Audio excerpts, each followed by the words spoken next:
Hace 150 años, en 1873, nació Alice Guy, la primera directora de la historia del cine. Originaria de Francia, Alice comenzó su viaje en el séptimo arte trabajando en una compañía general de fotografía en el año 1894. Al año siguiente, Léon Gaumont, junto a Gustave Eiffel, Joseph Bayot y algunos empresarios más, compraron la compañía en la que trabajaba Alice, creando así la compañía Gaumont. Tras la compra, Alice fue la que convenció a Gaumont de que la compañía comenzase a producir películas de ficción con las cámaras que vendía la empresa. Con una de esas cámaras, la cámara de Meny Gaumont, Alice realizó su primera película en 1896, titulada El hada de las coles, una adaptación de un cuento infantil francés que está considerada como la primera película de ficción de la historia del cine. A partir de ese año, Alice comienza su trayectoria como directora y productora de películas de ficción, además de participar como actriz en algunas de ellas. Entre 1902 y 1907 dirigió más de 100 fonoesferas, unas películas rodadas para un aparato que sincronizaba imagen y sonido llamado cronógrafo. En el año 1906, Alice realiza una de sus películas más famosas, La vida de Cristo. Con una duración de 30 minutos, 25 decorados distintos y la participación de más de 300 extras, esta película está considerada como una de las primeras superproducciones de la historia del cine. En 1907, Alice se casa con Herbert Blass, un operador de cámara de las oficinas de Gaumont en Inglaterra. Tras el enlace, la pareja se muda a Estados Unidos y Alice decide parar por unos años su carrera cinematográfica para cuidar de su primera hija, hasta que en el año 1910 decide fundar junto a su marido la productora Solax, que finalmente pasará a llamarse Blass Features en 1913. Con esta nueva productora, el éxito parecía imparable ya que producían todo tipo de películas, westerns, comedias, películas de ciencia ficción, etc. Pero al final, las cosas no acabaron bien. En 1917, Alice solicitó el divorcio debido a que Herbert tenía una relación extramatrimonial con una actriz. En los últimos años de esa década, debido al auge de Hollywood, Alice tuvo que trabajar con compañías más poderosas como la de William Randolph Hearst, el magnate que sirvió de inspiración a Orson Welles para hacer la película Ciudadano Kane. Tras su tormentoso divorcio, Alice puso fin a su carrera cinematográfica en el año 1920.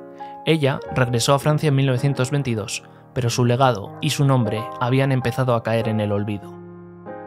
Tuvieron que pasar muchos años hasta que en el año 1953 Alice fue galardonada con la Legión de Honor por el gobierno francés, además de que la Cinemateca Francesa también le rindió un homenaje unos años después.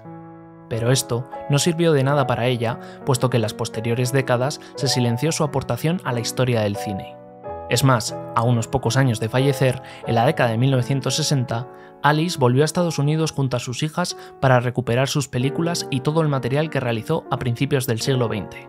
Visitó varios archivos de cine y filmotecas, además de la Biblioteca del Congreso, pero no encontró casi ninguna película. De las pocas que encontró, su nombre había sido cambiado por los nombres de antiguos compañeros suyos de dirección. Est-ce que le fait que vous étiez une femme ne vous a pas fait des difficultés? Une femme à cette époque-là, c'était inhabituel de faire un métier d'homme. Oui. Oh, ils m'ont fait des crasses, des crasses. Vous n'avez pas repris en France une activité cinématographique? J'ai essayé, mais je n'ai pas réussi, malheureusement. Je découvris plus tard que Léon Gaumont m'avait supprimé de l'histoire officielle de sa société. Mon nom n'apparaissait nulle part.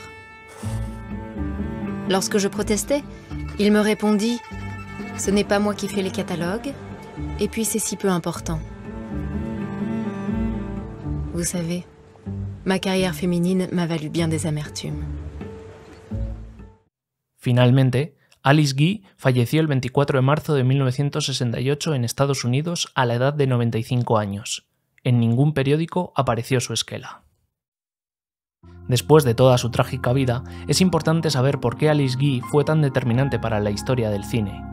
Y es que aparte de ser la primera directora de la historia del cine, fue la primera persona en hacer ficción en las películas, es decir, narrar una historia a través de las imágenes y no filmar la realidad como hacían los hermanos Lumière cuando filmaban el tren llegando a la estación. Por otro lado, Alice fue pionera en los efectos especiales incluso antes que Georges Méliès. utilizó efectos como la doble exposición del negativo, técnicas de retoque, cámara lenta y rápida, además del movimiento hacia atrás. En toda su carrera dirigió más de 600 películas de distintos géneros cinematográficos. También fue la primera persona que grabó una película en la que todos los protagonistas eran de raza negra. La película era Un tonto y su dinero, hecha en 1912. Probablemente la película que más se recuerda de Alice Guy, aparte de El hada de las coles, sea la película Las consecuencias del feminismo, del año 1906. Una película muy revolucionaria para su época en la que se mostraba un mundo al revés, en el que los hombres toman el papel de las mujeres y las mujeres toman el papel de los hombres. Esta inversión de los roles se resolverá al final con la rebelión de los hombres que están en contra de su sumisión y su rol. Esta película tuvo un remake 6 años después, en 1912, titulada En el año 2000. Además de todo su trabajo como directora de películas, fue una excelente productora, creando en Nueva Jersey uno de los mejores estudios cinematográficos de aquella época. Y todo esto sumado a su apuesta por el cine independiente frente al nacimiento de la industria de Hollywood.